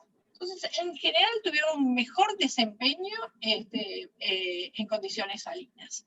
Y en ese momento había entrado el becario de maestría, Andrés, al laboratorio, para hacer tenía que hacer una tesis en biotecnología, en esas maestrías de la UBA de biotecnología. Entonces, dije, bueno, mira, lo que podemos hacer es analizar qué pasa con algunos factores de transcripción que se activan en función del estrés salino en las plantas control, en las plantas wild type y en las plantas transgénicas. Y con eso en la cabeza, Paula en ese momento nos ayudó, y en el genoma de papa tenemos datos de RNA-seq de 33.000 genes, y le digo, ¿hay alguna posibilidad de que me filtres los genes que se activan en la condición, digamos, todos los datos de los genes en RNA-seq de 150 milimolar cloruro de sodio, plantas in vitro expuestas durante 24 horas, o expuestas a ABA, o expuestas a manitol, que es una especie de estrés osmótico. En la salinidad te da un estrés osmótico.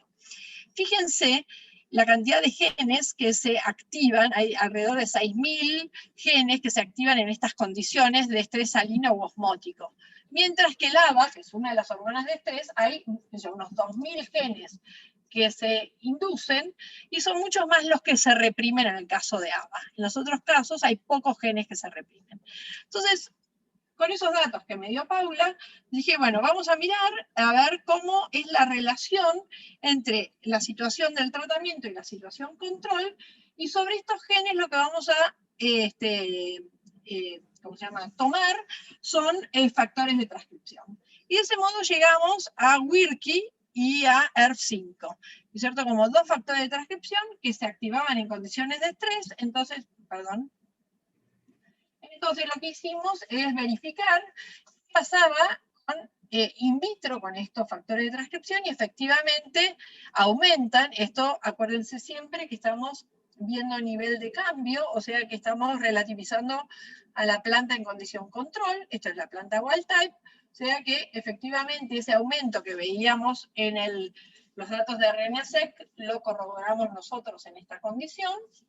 Estamos repitiendo la condición de ellos, digamos, tiempos cortos y después la de 24 horas. Entonces dijimos, bueno, miremos qué es lo que pasa con estos factores de transcripción en estas líneas en particular. Entonces la idea era que los cultivábamos, extraíamos el RNA y determinábamos la expresión de Wilkie y de ERF tanto en las plantas wild type como en las plantas transgénicas sobreexpresantes, ambas crecidas en condiciones control. Entonces lo que vimos es que llamativamente la expresión de estos dos factores de transcripción estaba muy activada, muy inducida en estas plantas, como si hubiera una especie de priming de factores de transcripción que estaban involucrados en la estresalina.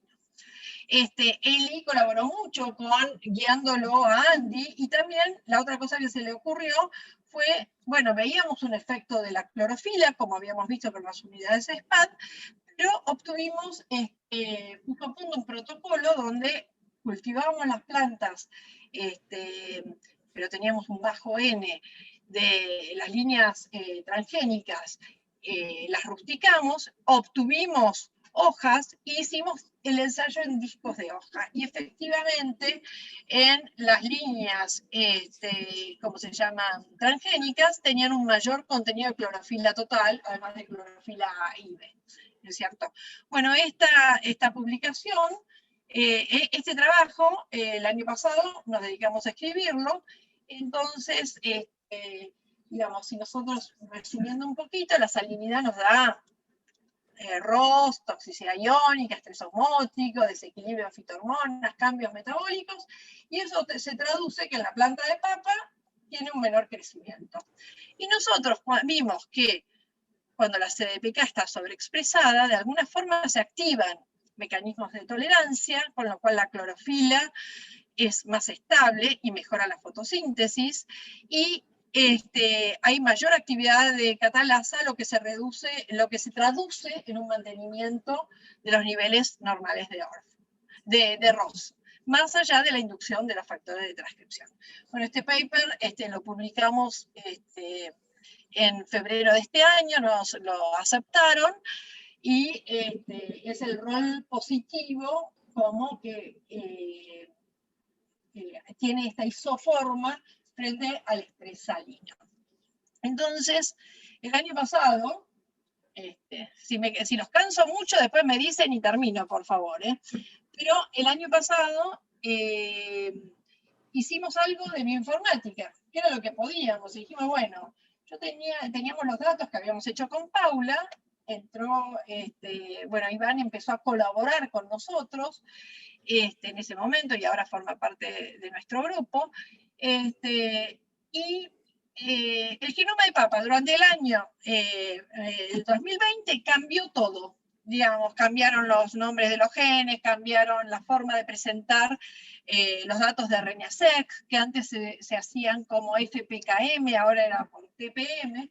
Entonces le digo, bueno, juguemos un poco con bioinformática, y hicimos como distintos grupos experimentales que llamamos como abiótico. Entonces tomamos datos de RNA-seq de sal, manitol, ABA, calor y auxinas, porque las auxinas lo que modifican es la arquitectura de la raíz, y durante el proceso de salinidad se modifica la arquitectura de la raíz.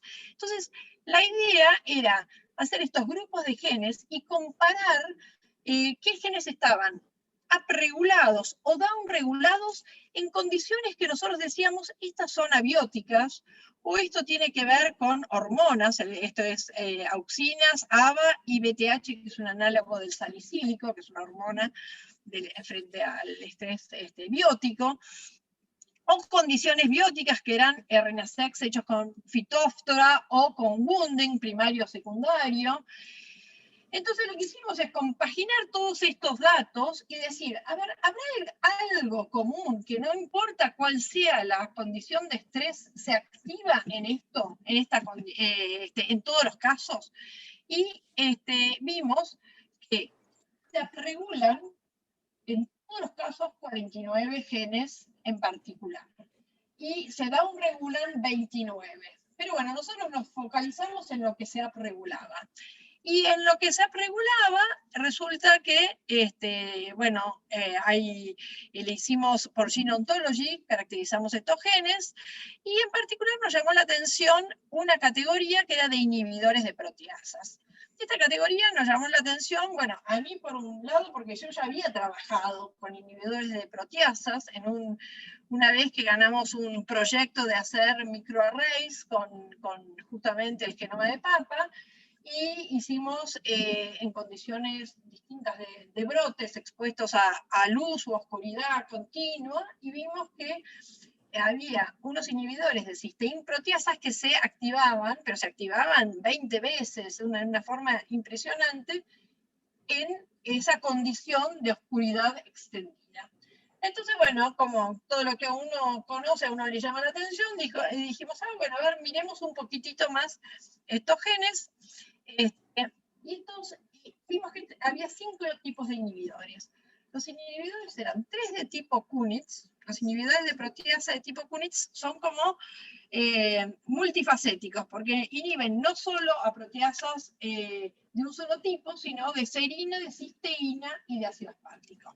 Después, otro de estos 5 inhibidores que se activaban, había una que era de proteasas de cisteína, y otro que es un potato inhibitor. Estos potato inhibitors habían sido descritos en los años 80 y funcionan frente a el estrés, ¿cómo se llama?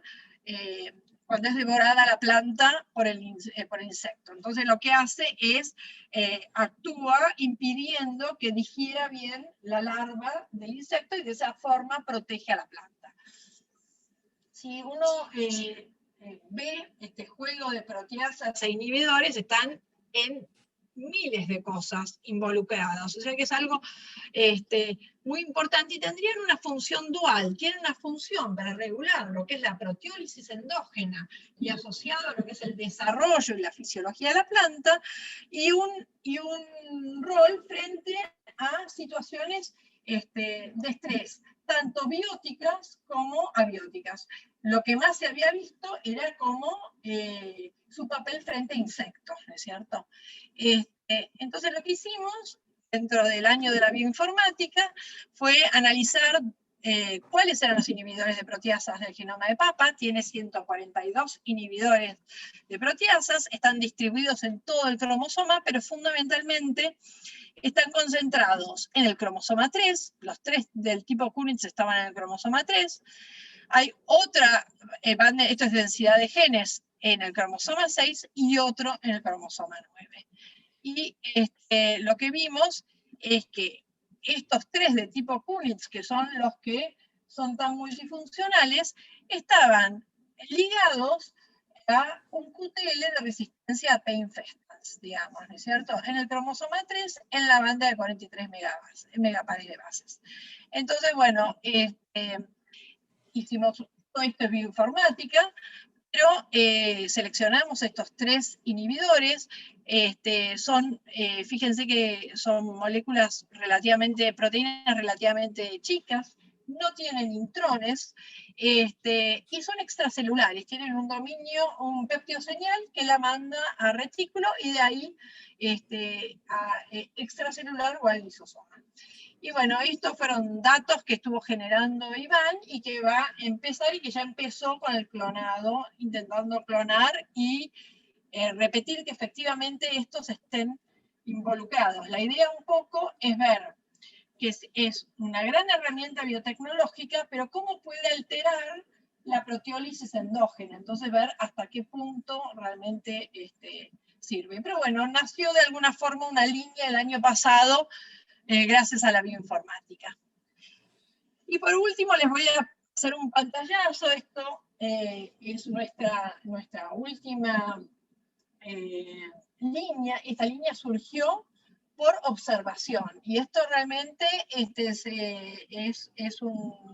tiene Cecilia un rol fundamental. Un día Ceci viene y me dice, Rita, fíjate que en las plantas in vitro hay unas a las cuales tengo algo en las raíces pegado. Ah, mirá, digo yo.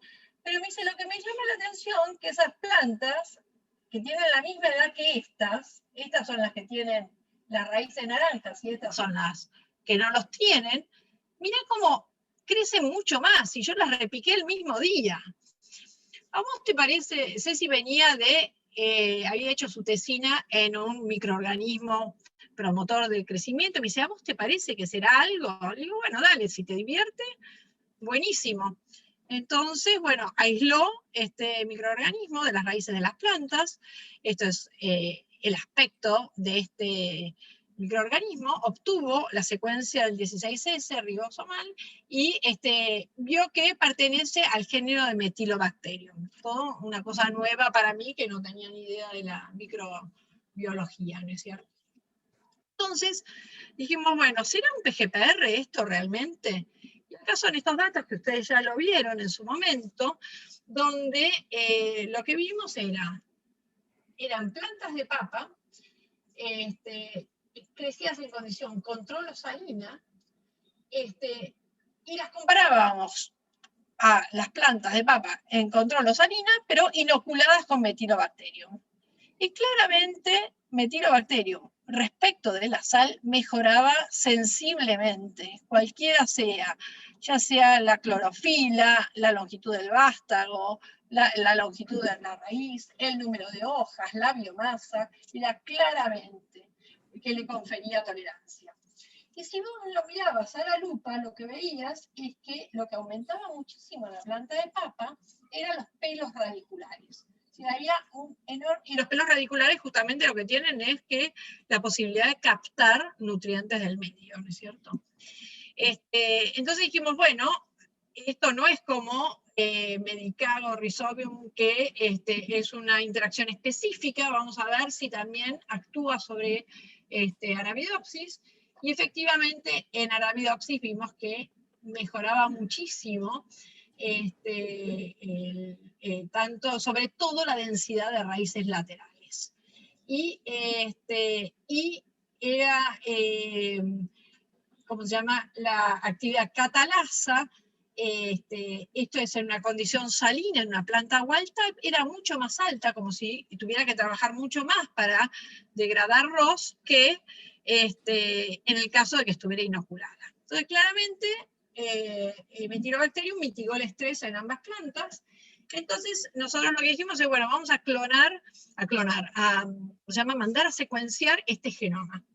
Y eso es lo que hicimos.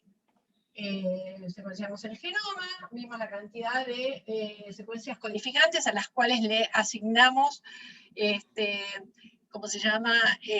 Por clúster de genes, por el sistema RAST, a qué categorías pertenecían.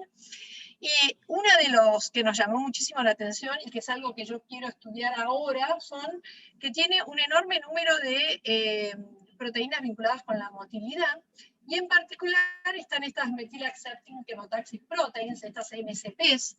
Estas MCPs participan en sistemas de dos componentes, tienen un dominio de unión al ligando. Entonces yo lo que quiero estudiar ahora es cuál sería, porque estas están involucradas en dirigirse hacia la planta. Entonces, ¿qué es lo que habría el exudado? ¿Qué tendría el exudado de las raíces que atrae a Metylobacterium? Entonces, este es un tema nuevito. También vimos el contenido de GSI, la cantidad de islas genómicas. Comparamos el genoma, hicimos un estudio del pangenoma de Metylobacterium con sus 4 especies más relacionadas, y distinguimos lo que sería un genoma core, que está en todas, respecto de lo que sería el genoma específico, más allá de algunos que estén compartidos entre distintas especies. Entonces, acá lo que graficamos es las categorías COG de los genes que pudieron ser identificados, Y tenemos un clúster bastante importante que en el caso del Metylobacterium está en la categoría de defensa, ¿es cierto? O sea que tiene numerosos genes de defensa y ya se los mostró en otros seminarios, Ceci, que tenía una actividad biocontroladora de patógenos, o sea que nos funcionó deteniendo el crecimiento de Phytophthora, y las plantas inoculadas con Phytophthora y metilo respondieron mucho mejor que las plantas que no estaban inoculadas con Metylobacterium. Analizamos también lo que sería la transferencia horizontal de genes. Esto se ve en las islas genómicas que tienen distintos contenidos GC y también están flanqueadas por transposasas. Y una de las cosas que nos llamó la atención fue que tiene una proteína de nodulación que tiene su origen en otro microorganismo que está mucho más lejano. Esta proteína de nodulación puede ser interesante en la vía de fijación de nitrógeno, y además tiene todos los genes, tanto de metabolismo de nitrógeno como de asimilación de amonio. Hicimos un ensayo y efectivamente puede fijar nitrógeno Metylobacterium. Lo comparamos con ¿cómo se llama? Otro microorganismo que ya está establecido como fijador de nitrógeno. O sea que es una potencial aplicación de este microorganismo. Y la otra cosa que nos había llamado la atención es que las auxinas es la que determina, por un lado, que aumenten los pelos radiculares y por otro lado, la densidad de raíces laterales. Y claramente, las plantas inoculadas con Metylobacterium tenían estas características. Metylobacterium tiene todos los genes relacionados con la biosíntesis de triptofano, a partir del cual se sintetiza auxinas. Medimos la capacidad de producción de auxinas. Esto les quiero comentar que la cepa estrella, por así decir, de producción de auxinas es Azospirillum brasilensis, y este es un microorganismo con que trabajó Cecilia en su momento, que producía más que Azospirillum, pero fíjense la cantidad de auxinas que produce Metylobacterium. Entonces, para analizar un poquitito más, lo que hicimos es, en ese momento Diego nos dio unas actividades, unas plantas de tomate, que estaban, ¿cómo se llama?, transformadas con el promotor de R5, que es un promotor artificial de auxinas, y vimos que efectivamente aumenta la producción de auxinas cuando es inoculado con Metylobacterium. Lo vimos sobre todo cuantificando por fluorometría. Y esa es la última diapo de lo último que estamos haciendo ahora, es que pedimos algunas mutantes de Arabidopsis. Estas mutantes son mutantes de la vía de señalización de auxinas, y que tienen la capacidad, el problema, digamos, cuando está muy disminuida su capacidad de formar raíces laterales. Sin embargo, si uno le agrega un poco de auxinas, algo de raíces laterales genera, y lo que nosotros vimos es que efectivamente cuando estas son las condiciones control y las inoculados, aumenta muchísimo la capacidad de formar raíces laterales. Bueno, esto es algunas cosas nuevas que estamos haciendo. Bueno, para ¿cómo se llama?, cerrar esto, frente al estrés salino, Metylobacterium, ¿qué descubrimos? Descubrimos que tiene capacidad de biosintetizar auxinas, los pasé por arriba y no les comenté, pero tiene genes involucrados en la degradación de ROS, tiene genes involucrados con la biosíntesis de vitamina B12, tiene compuestos antimicrobianos, permite la fijación de nitrógeno y la solubilización de fosfato, y la producción de la ACC de aminasa, que es una enzima que rompe el etileno. Entonces, todas estas características pueden ser las responsables de ese aumento del crecimiento debido a una mejora en el estado nutricional. Puede tener la protección contra el estrés oxidativo debido a todos estos genes involucrados en ROS, prevenir la acumulación de etileno, que me reduce el crecimiento, o sea que tanto previniendo la acumulación de etileno como aumentando el estado nutricional, aumenta el crecimiento, y nuestro objetivo es tratar de ver si esto se traduce en un incremento en el rendimiento. Bueno, este paper lo publicamos en el 2020 en Frontiers, y como un metilobacterium que tiene el potencial para mejorar el cultivo de papa en condiciones adversas. Y por suerte es un trabajo que ha sido muy, muy visto en este momento, y hemos tenido bastantes mails y cosas de solicitud de trabajos, etcétera, con esto. Bueno, por último, les quería agradecer su atención. Acá están todos los integrantes que participaron en estos 3 trabajos, y a Iván, que se acaba de incorporar a nuestro grupo. Por otro lado, agradezco los subsidios que tengo, que ya todos saben mi desgracia con los subsidios, pero bueno, le agradecemos al CONICET, a la UBA y al AMSIT, y porque de estos subsidios fueron, todos estos trabajos fueron con ellos. Y bueno, y finalmente, siempre mi duda es que aquí quedo en la nube, ¿no? Y viste, la nube tiene como 12 kilómetros de altura si uno ve un cumulonimbus. Y bueno, yo nunca sé en qué lugar de esos 12 kilómetros estoy, pero seguro que no estoy en el kilómetro 12. Así que bueno, gracias por su atención.